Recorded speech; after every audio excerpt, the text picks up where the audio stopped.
Lónìí a tún ti wà pẹ̀lú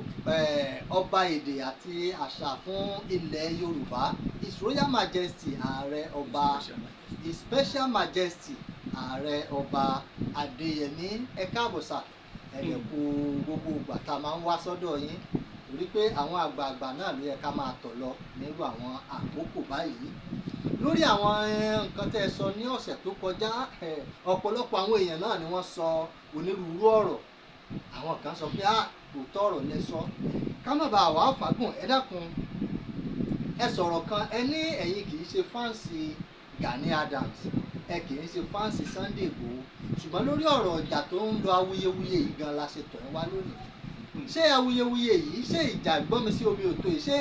Yorùbá nation gan ṣé yóò yọrí síbi rere báyìí?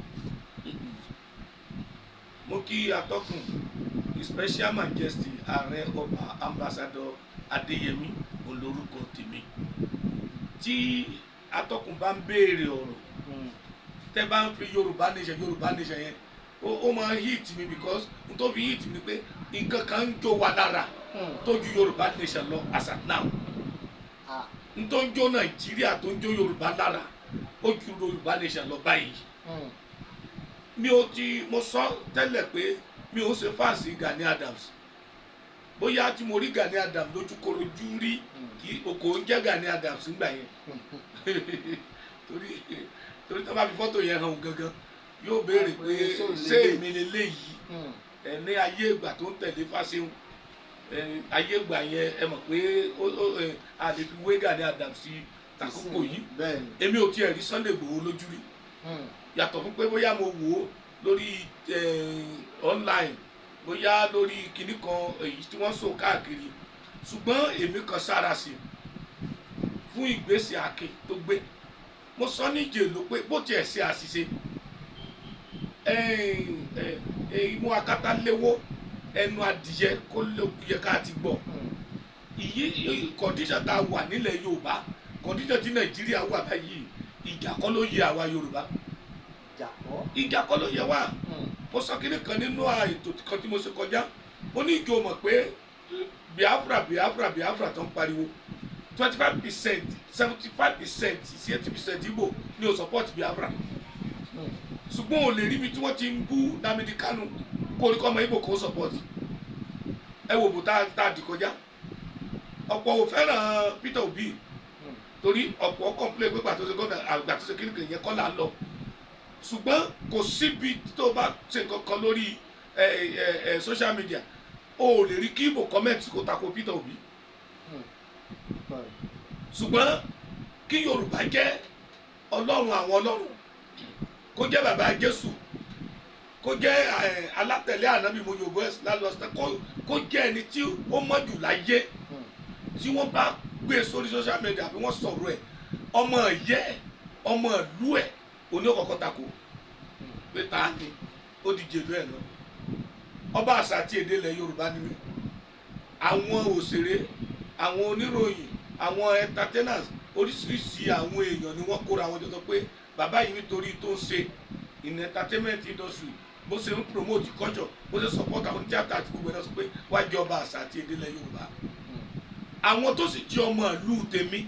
tó jẹ́ ìgbómìnà gangan ní Ayọ̀ market bí Ayọ̀ market ní Gàtò. So òun gbọ́ Yorùbá mi kódà mo lè dárúkọ bíi méjì mẹ́ta ọ̀rẹ́ ni wá. Alimi Lẹ́gọ̀, Ọ̀túnba Alimi Lẹ́gọ̀, wọ́n ti porúkọ rẹ̀ aláṣẹ ìdíṣọ́lì Nàìjíríà limited, Sọládìrà Tọ́lágbé. Àwọn tí mo close mọ́ jù nìyẹn, àti ẹ̀gbọ́n mi gangan Golden tó jẹ́ chairman àwọn Ayọ̀ market ńgbà yìí. Nígbà mo lọ gbé aṣọ bá ń pé wọ́n fẹ́ fi jọba àṣà àti èdè ilẹ̀ Yorùbá, ó ní gèrè lógún lé ọdẹ kò ó ní níbo ni àwọn Táíwò Akínsọlá wà, níbo ni àwọn Bàṣírù Àdìsá wà, níbo ni wọ́n dárúkọ àwọn sọ̀rọ̀ lọ. Mo ní àwọn tẹ́ wá dárúkọ yìí, àwọn náà sọ pé orí la fi jọba. Ọ̀rẹ́ mi kan nínú àwọn sọ̀rọ̀ jọtajọ́ ń ṣàwàdà tán ní ọba àṣà, ó ní kí lorúkọ tó, ó ní ìwọ ni Adéyẹmí. Bóyá Adé ni wọ́n wò tán fi pé fún ọ, òun ò mọ̀. Wọn ò sì fún yàn lówó bèmí náwó fún wọn ni. Tí ẹni culture tí wọ́n ṣe, cultural outfit tó bá ṣe, wọ́n á pè mí gẹ́gẹ́ bí cultural ambassador, gẹ́gẹ́ bí ọba àṣà, màá kówó lọ́wọ́ tí màá ná fún wọn kò sẹ́nibọ̀ tó máa fún mi 10 naira o kì í ṣe pé mò ń gbà o tí ìbá jẹ́ ìjọba tó fún Gani Adams ló kó máa sọ kànga àbí kílẹ̀ ní kó máa sọ àbí po ṣé ó ń gbowó ní ìjọ Ààrẹ Ọ̀nà Kakanfò ni gbogbo tó bá lọ wọ́n expect tó bá pe Gani Adams ní special guest wọ́n fẹ́ gbowó lọ́wọ́ ẹ̀ ni tó bá pe Sunday Igboho fún award wọ́n fẹ́ kó fún àwọn olówó ni atọ́kùn àbí ṣé wọ́n tó fún lówó tó bá lọ bẹ̀ ni ó mọ iye award tó ti gbà ni ṣé bá award ló kún bí rẹ̀ báyìí award tí mo gbà bóyá award bíi 2 àbí 3 ni mo mọ̀ tí mo gbà tó yẹ pé wọ́n tún fún mi ní fídíò rẹ̀ tá a bá ṣe tán wọ́n tún fún mi ní kí lorúkọ rẹ̀ báyìí ṣe wọ́n tún fún mi ní owó wọ́n tún fún wa ní compensation wọ́n tún fún wa ní ẹ̀bùn àwọn kérúbù àṣírafù nígbà tó gbọ́ 100 years tó fún mi ní award as the best religion kìnìún kan presenter ọ̀n gbọ́dọ̀ kọ́ gbé religion kìnìún wọ rédíò Nàìjíríà gbà ẹ̀ wákàtí hallelujah so bí tí mò ń lọ ẹ má jẹ́ mo fi tèmi láti ìdúró tó ráwọn ará fẹ́ gbọ́ ohun tí mo fẹ́ sọ gan ohun tí mo sọ ni pé ìjà kan ló kan ìmọ̀ Yorùbá sí ẹ dákun èmi ò fìgbà kan tako Bọ́lá Ahmed Tinubu ààrẹ wa mo wà nínú àwọn tó ti lẹ́yìn tó support ẹ̀ gan nítorí ìdí kan ni mo fi ti Bọ́lá Tinubu lẹ́yìn kódà jẹ́ pé Yorùbá míì ni wọ́n gbé jáde máa ti lẹ́yìn nítorí ìdí kan nítorí pé àwọn British tó ń wò yìí àwọn òyìnbó tó kó wa lẹ́rú tó fún wa lómìnira wọ́n ti ṣe àwọn àlàálẹ̀ kan lẹ̀ tí Yorùbá ò fi lè dé orí ipò ààrẹ láyé wọ́n ti porúkọ Awólọ́wọ̀ wọ́n ló gbọ́n ju àwọn lọ wọ́n ní pòlítíkù pàtì tó dálẹ̀ wọ́n ní pòlítíkù pàtì tó dálẹ̀ wọ́n ní ó lágbára ó lọ́gbọ́n ju tàwọn lọ ó wà stronger ní kíní kan ju tàwọn lọ wọ́n ló lọ́gbọ́n wọ́n ló ní òye wọ́n ló nímọ̀ ju tàwọn lọ so wọ́n ti làálẹ̀ wọ́n dẹ̀ ti rò pé àwọn Haúsá yìí wọ́n yìí sì láti control tí mo máa edit last but to last last ó yàtẹ̀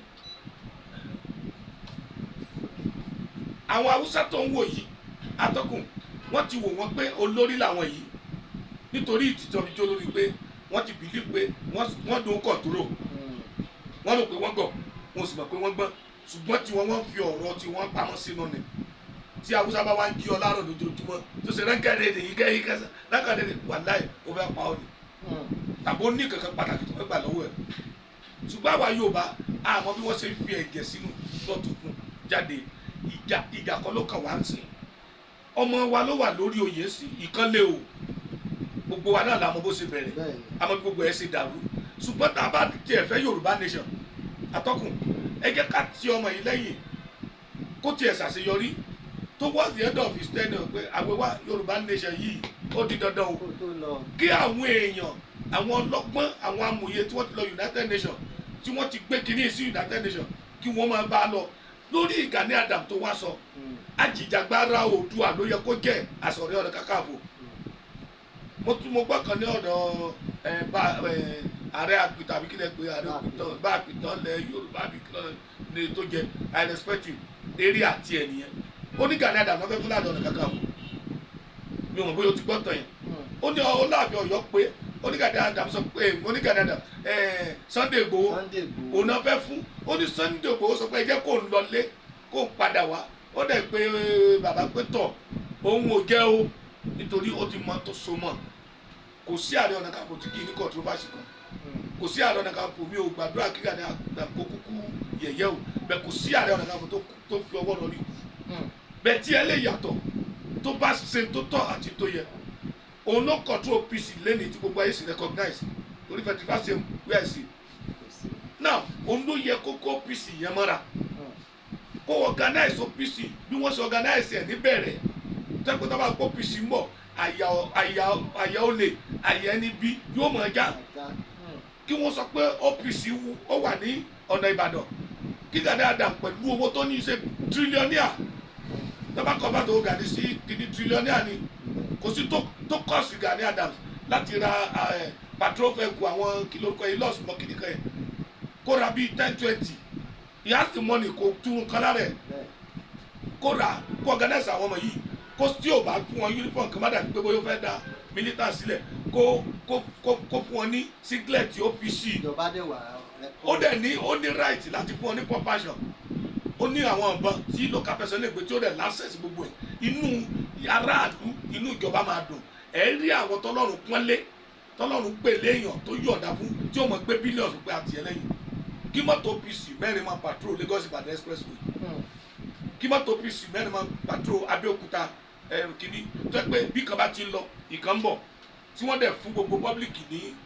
láì tí wọ́n lè fi pè wọ́n àwọn tó wà ní area kọ̀ọ̀kan. Kò sí Fúlàní tó máa jáde, kò sí agbanipa kan tí ó jáde ẹni tó jó OPC gidi ni mò ń sọ o, torí bàbá mi tó bí mi tó bá tá bá lọ sí oko ó máa sọ fún wa pé ẹ máa lóko mò ń bọ̀ ẹ bá lóko ni o ẹ máa bá lóko ni ó dẹ̀ mẹ́mu nílé pẹ̀lú àwọn ọ̀rẹ́ bàtà kúrò ní ìyẹn bàbá tó bí ìyá mi tàgbé lọ́dọ̀ ẹ̀ lẹ́gbẹ̀ẹ́. So tí Sunday Igboho ó try best ẹ̀ nígbà tó kọ́kọ́ lọ sí ìgàngàn tó lákọ̀ọ́kọ́ yẹn pẹ̀lú gbogbo Yorùbá tí dàtí lé lẹ́yìn àti fún ní support àti fún ní àpọ́nlé àti ní transfer gbogbo confidence wà fún pé èèyàn rẹ̀ kò bá má ṣe mistake kan ọ̀rọ̀ àsọjù you now continue to say it he talks too much. Tí n bá jókòó síbòmí a máa sọ pé ṣé bàbá tó ló ti sọ̀rọ̀ ẹ lélẹ̀ because mi ò ní sọ̀rọ̀ títẹ̀ máa kúrò mẹ́ àfitọ́ pé irú èmi ẹ̀yìn làwọn tá a ṣàwàdà bẹ́ẹ̀ tẹ́ bá sọ òtítọ́ ọ̀rọ̀ gidi mi ò ní bá yín dá sí bẹ́ẹ̀ wá kí lórí ọ̀rọ̀ Nàìjíríà mi ò ní bá yín sọ bẹ́ẹ̀ sọ kí ni mi ò ní sọ because mo ti rí pé oko inú ẹyẹ ní gbé orúkọ tá a sì sọ mẹ́ni inú ló ń wà kó wá jẹ́ bó ṣe lọ ìgangan yẹn dákun tí Ọlọ́run bọ́lọ̀ sí pé Sunday náà ní fúnra rẹ̀ Sunday náà lè afford láti ra ilọ́s bíi 10 or 20 àwọn ọmọ tó sẹ́ẹ̀tì yẹn kó wá kó méjì mẹ́ta mẹ́rin sí ìgangan kan máa patrol kiri bẹ́ẹ̀ bó dẹ̀ jọ́ kadà ló máa rà fún wọn ni tó lè wọnú abúlé gbogbo nǹkan máa kóra mẹ́ta ẹ̀ ní rí Fúlàní tí ó jáde. But instead of them to do something reasonable, but I gave Sunday Igboho, I gave him one very good kudos. Òun ò tí ì sọ ìsọkúsọ sẹ́nìkẹ́ni àti ìrí lórí online pé ọmọ Igboho kan ńlá di Gani Adams. Àwa tá a sọ̀rọ̀ lálẹ́ Gani Adams à ń kọ̀rẹ́ẹ̀tì àwọn nǹkan tó ṣe tí ò dáa ni. bí àwọn tí wọ́n láwọn bóyá tún Gani Adams ó sì tí wọ́n. èmi ò mọ̀ bóyá gbẹ́rù Gani Adams ni bóyá tí wọ́n ń bú Sunday. bàbá tó tó Gani Adams bí bàbá tó tó Gani Adams bí tó ẹ kó jẹ́ good adviser fún Gani Adams mo sọ́ọ́rì bàbá tẹ bá ní mo bu yín o bóyá àtẹnujẹ àtẹnu tí àgbàlagbà bá ti ń jẹ lọ́dọ̀ ọmọdé tí ò dẹ̀ robó nǹkan ṣe máa ṣàṣeyọrí kan kò ní lè so tọ̀rọ̀ fọmọdé yẹn mo ní brọ́dà mi kan tí mo ń tẹ̀lé prince tí ó senior mi bíi ọdún mẹ́ẹ̀ẹ́dógún àbọ̀dún mẹ́wàá wọ́n lówó jù mí lọ ìlú òyìnbó náà ti wálé bẹ́ẹ̀ nígbà tá a kọ́kọ́ bẹ̀rẹ̀ sí ní rìn kò láìkì mi nígbà tó pẹ́ ta close mọ́ra wa ó lóhùn mọ̀ pé mi lọ rẹ̀ òun torí mi á sọ tọ̀rọ̀ fún ẹ á sọ tó ṣe tó rọ̀ òun ló máa fún lówó oúnjẹ o nígbà yẹn òun ló máa fún I will still tell him what you are doing is not good irú àwọn yìí kò yẹ kí wọ́n dìde àṣàgbà Yorùbá ó yẹ kí wọ́n pe Gani Adams ní pé kò yẹ kí ìjọ wà láàrin wa àti Ìgbòho báyìí n ta face ó jù yẹn lọ ẹ jẹ́ ká bá ṣe fẹ́ lé àwọn àjòjì kúrò láàrin wa now káwá ni wọ́n tiẹ̀ wá ṣe sọmọ pé àgbà òkan ọgbọ́n ọjọ́ orí òkan ọmọdé bó ṣe wá sí ọjọ́ orí tiẹ̀ ọgbọ́n tó ní ojú tàwọn bàbá àgbàyà míì lọ́tọ́ káàkiri ìdílé now bá tiẹ̀ wá láwọn yẹn ṣe àṣìṣe ibà Gani Adams fúnra rẹ̀ tó jẹ́ pé ẹni iwájú ni àwọn ọ̀pọ̀lọpọ̀ èèyàn ń wò tí wọ́n fi ń ṣe àríkọ́ṣe kí ló dé tó ń wò lọ online pé mi ò rán èèyàn níṣẹ́ o bí Sunday Igboho ṣe sọ fúnra rẹ̀ pé ẹ má bú gómìnà o ẹ má bú àwọn lọ́balọ́ba o òun ò rán yín o fún falẹ̀ àwọn èèyàn tó fún plus fún nǹkan tó ṣe yẹn so ìjà kan ló kàn wá sí i tó kù wá kù ni pé dákun atọ́kùn mò ń gba ẹ̀jẹ̀ kí n sáré sọ kìíní mò ń repeat yẹ o ó dà ebi pa wá sẹ́yìn pọ́kàn demonstrate nílẹ̀ Ìgbò sẹ́yìn pé wọ́n gọ̀ ni mo ní Chinedu ọ̀rẹ́ mi bí níbi tọ́fíìsì mi wáyé electronics ló ń ta odidi kọ̀ńténà tó gùn jù ní Nàìjíríà ló fi ń ta electronics tó fi ta ògbé ó ti padà sílùú wọn tó ti sọ̀gbìn ráìsì ó ní ìjọba support àwọn nígbà tó wá ní ìparí oṣù tó kọjá yìí atọ́kùn ráìsì tó kówó ní àwọn ta ráìsì 75,000 ta tiẹ̀ 50,000 ó dẹ̀ tóbi ju ti kíní lọ ó ní ìjọba support àwọn ṣé bí ìmọ̀ kan làwọn Ìgbò fi ṣọ̀kan tó fi lé Fúlàní kó lọ́dọ̀ wọn. ó sì wá jẹ́ àwa tá a jẹ́ Yorùbá original tí gbogbo èdè bẹ̀rù pé ajogún kìíní lọ́dọ̀ bàbá la bàbá wa àwa yẹn la àwa bára wa jà owó náà wà wọn ò wá àṣeyọrí ẹnìkan bí ẹ bá fi kan nù wọn so lórí lónìí yóò wọ́ ọ̀sì jẹ́ tó wà bẹ́ẹ̀ lọ. yóò wọ́ ọ̀sì. atọ́kùn àwọn tó ń bú Tinubu tó ń bú gbogbo wọn ṣe bí sẹ́nẹ̀tọ̀ gba 2 trillion of rice sórí rice ṣe bí house of rep gba 1 trillion of rice sórí ilẹ̀ Yorùbá wọn náà ti pín rice ẹ wá sí pèlè Tinubu ẹ mọ̀ nílé àwọn ọ̀nà ilé sẹ́nẹ̀tọ̀ yìí kẹ́ lọ kógi ẹ lù ú ẹni bá ní kí ló dé ọbí ìlú ẹ lọ kó mọ́ ní kó lù ṣé bó lọ sójú yìí ni wọ́n gba fọ́nìṣọ́ àlàwà wọ́n gba ká àlàwà sí wọ́n ní ọ̀nà ìlú àwọn òdà làwọn fi ra mọ́tò ńlá ṣé ìwọ lówó tó fẹ́ fi ra mọ́tò ńlá kí ló tún wò tọ́nà yẹn ṣe owó mọ́tò kọ̀ọ̀kan tún ọ̀nà àdúgbò wọn àti ìlú wọn ṣe dà ẹ má yẹ kan bí wa nú tó bá provoke wa débi tó dáa Tinubu kọ́ ni problem wa àwọn aṣojú wa ò ní ìṣòro wa ẹ jẹ́ ká dì pẹ̀lú wọn àti ìrìjọba tó ṣàlàyé pé iye tó ń fún gómìnà rèé tó lè sọ síta pẹ̀lú confidence. wọ́n ní security vote. wọ́n ní local government gba security allowance wọ́n gba ecological òmọdébìnrin ecological bí àgbàrá tó bá fẹ́ gbé tó ya wọlé yín àbí omi yalé àbí wọ́n ti korúkọ ẹ̀ àràgbé páànù kìnnìkan ọjọ́ òní wọ́n ṣe rí sẹ́nẹ̀tọ̀ àtàwọn rẹ̀ kù yín lóye kó máa ra transformer fún yín ládùúgbò àwọn ẹ̀kọ́ máa grade ọ̀nà ọ̀dọ́ yín local government díẹ̀ ló lè ṣe they collect this money and they become and àwọn ọba wa míì náà tí wọn ò pọ́nra wọn lé owó tó kó jẹ yìí tí wọ́n mọ̀ pé ẹni ibi ni wọ́n àwọn ni wọ́n tó fún wọn ní chita táyé ṣe lọ́la kírẹ́tà ìpè wọn ní abayé jẹ́ wọn olórí burúkú tù kó mọ̀ pé ayé ti ba tó ń jẹ́ lọ sílẹ̀ Haúsá wọn yẹn lẹ̀ wọ́n bí ọwọ́ tàlẹ̀ wọ́n nígi wọ́n tú ọ̀dọ̀ wọn ṣe náà bí wọ́n ṣe gba trailer of rice wọ́n pín fún gbogbo èèyàn lọ́dọ̀ wọn bí wọ́n ti àgbé half trailer sílé ṣé bó ṣì pé kan wọ́n rí èwo làwọn pé wo ti yá yìí dánwò lógún state èmi ò tí ì lu empowerment yẹn rí káàtì ẹ̀ lóun náà lé gómìnà ni òun náà ń dàgbàdo fàdìyẹ ni ó ń dàgbàdo fàdìyẹ ẹ̀jẹ̀ kẹ yóò ẹ pọ̀ níjọba máa fi gbogbo ẹsẹ̀ kírísì kérésì ẹ dàgbò nígbà pé gàdá náà dé lásìkò tiẹ̀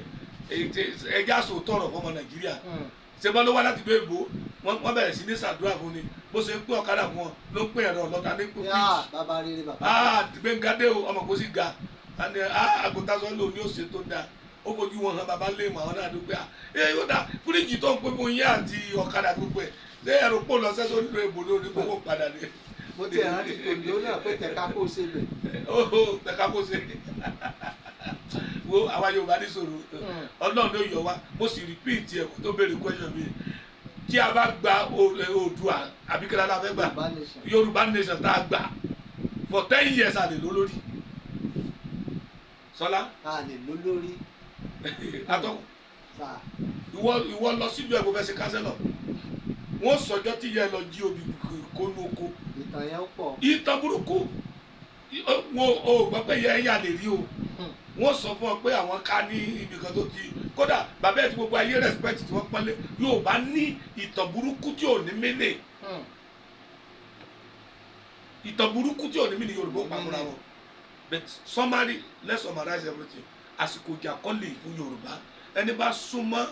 Ìbà Gani Adam olówó Nàìjíríà sí mo sọ kíní kan last program olówó ìfẹ́ kú rárá Sunday Igboho ìṣòtòsí olówó ni baba dami tó bá ń ka olówó nínú ọ̀dọ́ tí ò bá mú wá yóò mú tú kò pariwo ni àwa àpapọ̀ ṣe bẹ̀rẹ̀ tó fi lówó yàtọ̀ fún kódò owó yahoo tiẹ̀ ju ti yahoo lọ owó Sunday ó dà sẹ́bẹ̀lẹ́rẹ̀ kan ló ní gómìnà kò ní 99 million kò dẹ̀ sọ́kọ̀rọ̀ yàrá ó kọrin pé ó fún òní 99 million ṣé yàrá àlú ẹ̀gọ́ ni ẹ̀ lọ́pọ̀lọ́ ni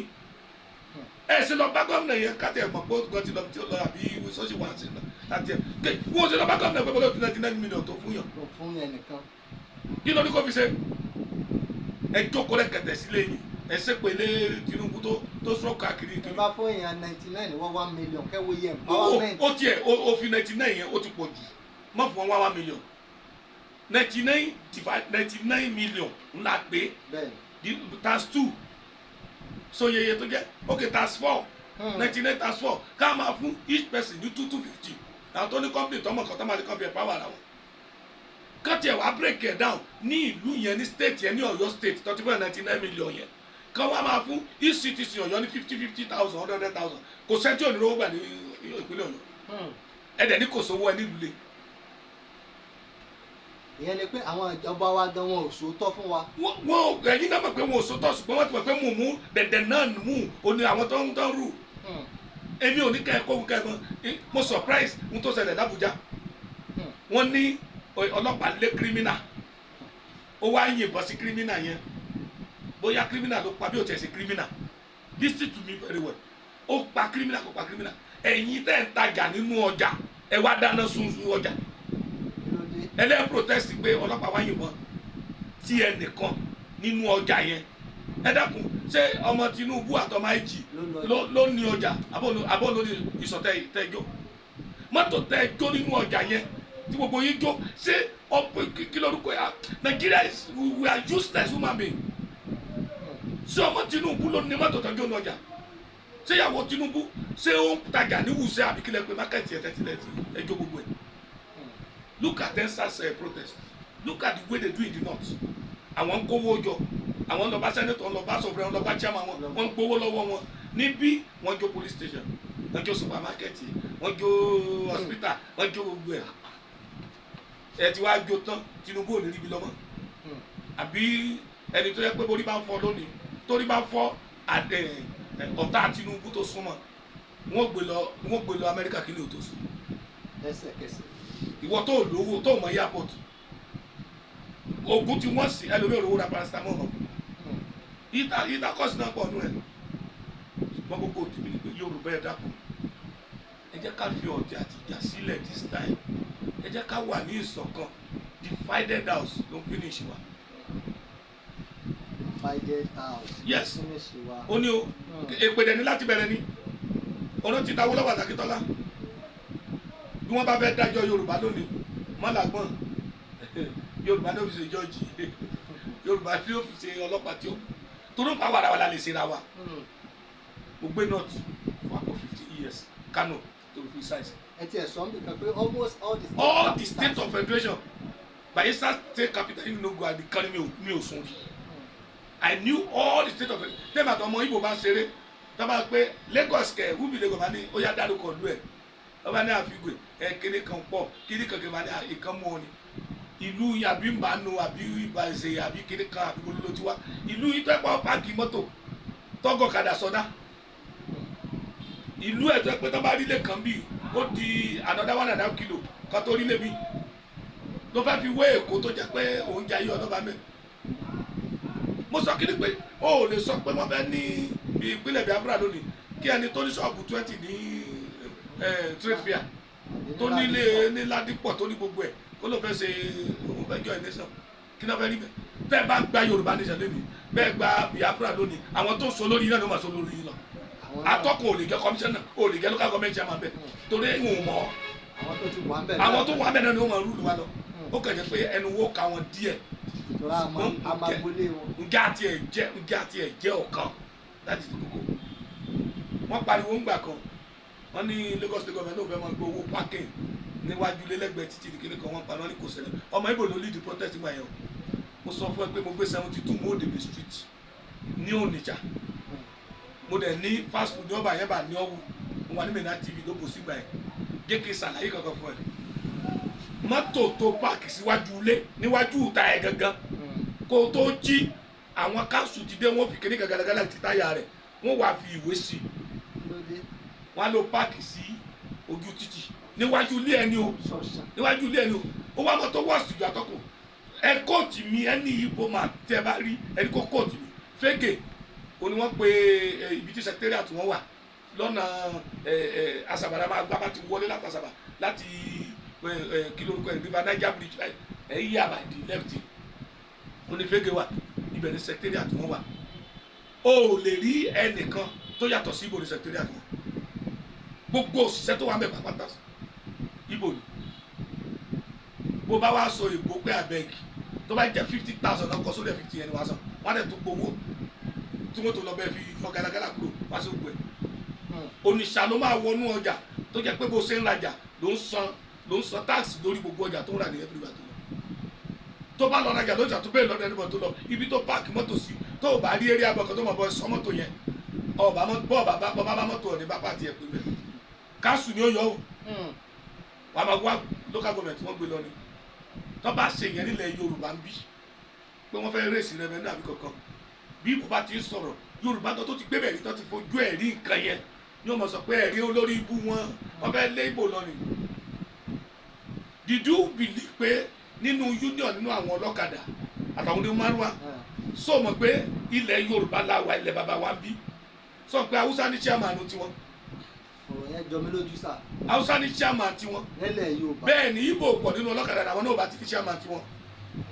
ọmọ Haúsá ò dẹ̀ ní sanwó tíkẹ́ẹ̀tì fún Yorùbá kan ẹ wá lẹ̀ ń jà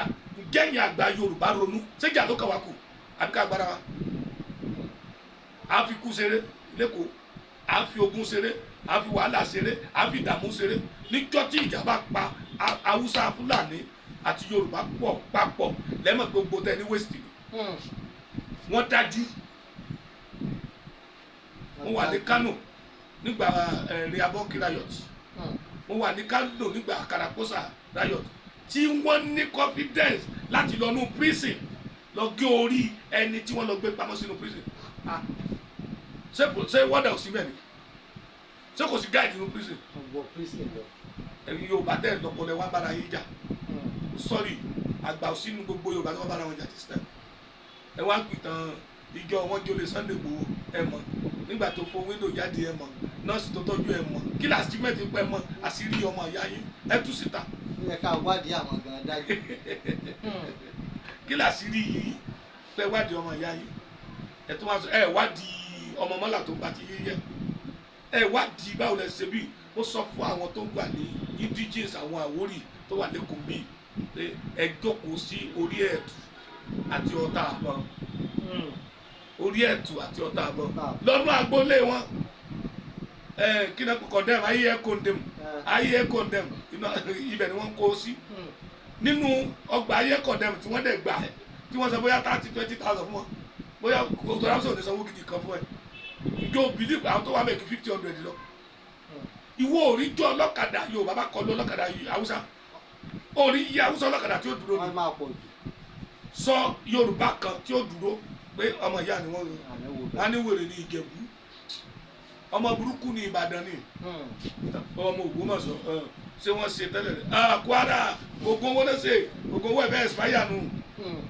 àwa náà mà sírí ara wa láti bàtà ara wa jẹ́ ẹja àgbàgbé ẹja ẹja ká fi mọ̀ sọ̀kọ̀. ẹ ṣe gan sa ẹ ti bá wa sọ̀rọ̀ ìjìnlẹ̀ tó lágbára mo rò pé ìmọ̀ràn ni mo rò pé tòní ìkára sípìlẹ̀ báyìí náà ẹ ṣe gan sa a tún máa rí i bá ní ọjọ́ míì. kó tó àdìgbò ọjọ́ mi tó hàn ìwà bá mo sì fẹ́ bẹ̀ gbogbo ọmọ Yorùbá gbogbo ọmọ Yorùbá pátápátá mo bẹ̀ yín mo bẹ̀ yín mo bẹ̀ yín tí wọ́n bá tiẹ̀ ń lu ìdí ìrẹsì ráìsì tí wọ́n báyìí bí wọ́n ti ń pariwo ẹ dákun ẹ jẹ́ àfi ráìsì lẹ̀ díẹ̀ náà nígbà àwa wà kékeré ẹ̀ mélòó ló ń jẹ ráìsì. ọjọ́ ọdún ni. ṣé bí àwa Yorùbá yẹn fúnra wa náà ṣe òun la tún kó ẹ̀gẹ́ la ń kó lọ sí ìlú mi wọ́n ti ń kó ṣúgà lọ lú mi la tún kó ṣúgà lọ lú mi ẹ dákun ẹ jẹ́ ká tiẹ̀ calm down díẹ̀ ká tiẹ̀ jẹ́ kí ní ìhòòrò rí gbogbo nǹkan náà kọ́ níjọba ṣe ẹ dákun ṣé wọ́n yín pọ́ọ̀tì iṣu ṣé wọ́n pín pọ́ọ̀tì fùfú ṣé wọ́n pín pọ́ọ̀tì ewédú ìyá kan ló kó ewédú lẹ́yìn ìkùlé mi àtòkò ogú ó sọ di gàngà mẹ́ta mẹ́rin mẹ́rin tó ní dọ́là wọn èmi gan ẹ̀hún mi ò rí dọ́là mi ò ṣiṣẹ́ dọ́là mi bá lọ pàtó bá lọ́mi dọ́là lókun bá sì lọ́mi dọ́là máa kó pamọ́ síbi kan ni pé wọ́n ní kíní yóò wà important ẹ dákun ṣe dọ́là náà fi ń gbẹ̀sù tí dọ́là náà fi ṣe ẹ̀gẹ́ ẹ jẹ́ ká ara wa lọ́wọ́ kó lè dẹrùn èmi náà sọ pé Nàìjíríà yóò dẹrùn yóò dáa fún wa o àwa Yorùbá ò rí tiwa ṣe wọ́n ti sọ ẹnìkan sọ ìtàn kan lórí house lórí senate tí wọ́n ní wọ́n ṣe kíni kan wọ́n ṣe kíni kan ó ní tí ọmọ Ìgbò àbí Yorùbá tó ti jẹ́ senate president gbẹ̀yìn 40 years ago àwọn ara wọn ni wọ́n ń tọ̀ ọ̀nà ẹ̀mọ́ra wọn lọ́wọ́ ó wá dàsìkò tí tẹ̀ tó ráàyè sí ẹ̀yin náà tó wá ń lò èké sí Yorùbá ìjà tẹ̀mbẹ̀lẹ̀kún ọ̀tẹ̀ ẹ bẹ̀rẹ̀ látàrí Awólọ́wọ̀ ẹ ṣe débi tá a ṣe dé yìí ó tó gẹ́ ẹ jẹ́ ká dì kan ó tó gẹ́ ó tó gẹ́. ẹ ṣeun sà.